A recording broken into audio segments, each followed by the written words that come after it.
O Estadão estampou em sua capa hoje a informação de que o ministro da Defesa, general Braga Neto, teria alertado, o jornal chama de ameaça, o presidente da Câmara, Arthur Lira, que não haveria eleição em 2022 se não houvesse voto auditável.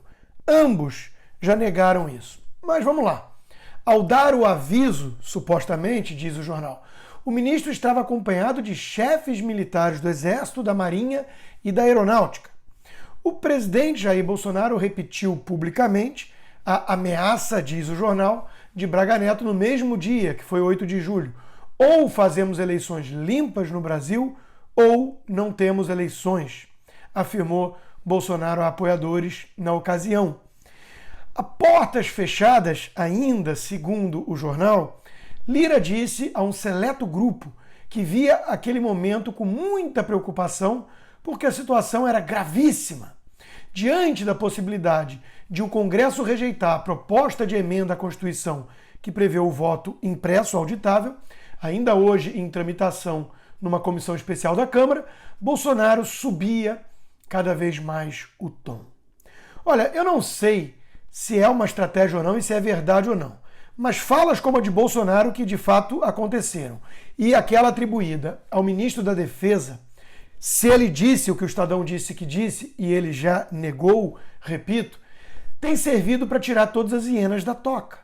Nunca antes na história desse país se viu um movimento tão forte contra a transparência eleitoral. Flávio Quintela, na sua coluna de hoje na Gazeta do Povo, resgatou o seu passado de engenheiro de sistemas na área de telefonia para lembrar da importância da redundância, de um plano B em tudo que envolve tecnologia. Todos os especialistas são unânimes em afirmar que não há sistema totalmente seguro ou protegido do risco de fraude e hackers. Diz ele, se você está se perguntando sobre o que um artigo falando sobre modelos de redundância está fazendo numa coluna de opinião política, esclareço. Precisamos entender que a peça mais importante do jogo democrático, o voto, precisa estar protegida por alguma redundância. Ou seja, sim, estou falando de voto impresso, diz ele. Muita gente que entendia isso perfeitamente antes, agora está contra as mudanças só porque Bolsonaro é a favor. Mas como diz o próprio Quintela, ser contra algo somente porque Bolsonaro é a favor é das posturas mais idiotas que existem.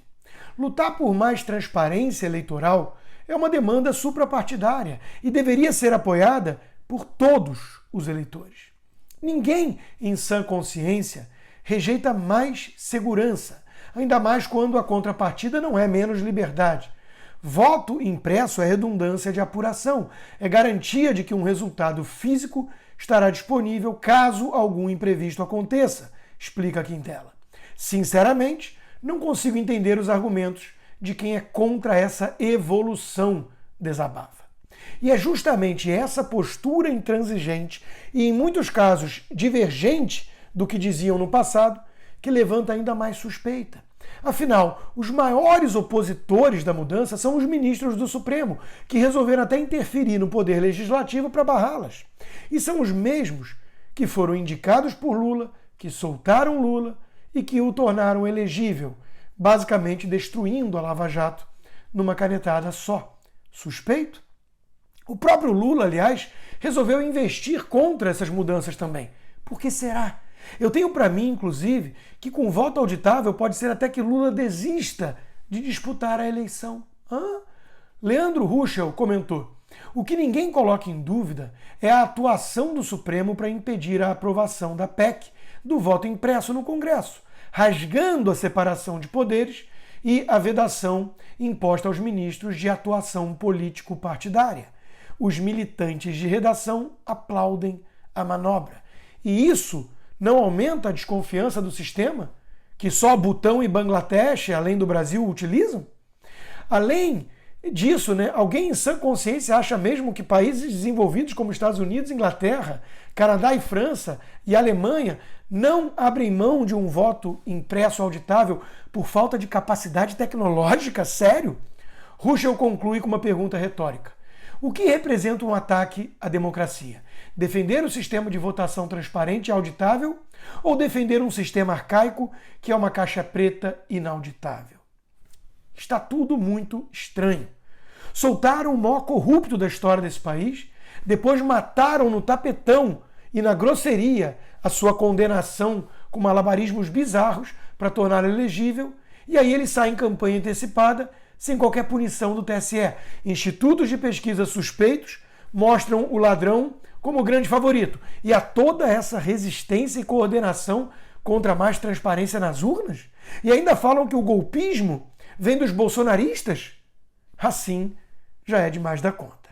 Luiz Barroso, o ungido, se manifestou. Está tudo funcionando perfeitamente, as instituições todas. Mentira! O Supremo rasga a Constituição e fez o que fez para colocar Lula onde está agora. Mas ele diz que tanto Braga Neto quanto Lira negam a ameaça que teria ocorrido. É verdade, né?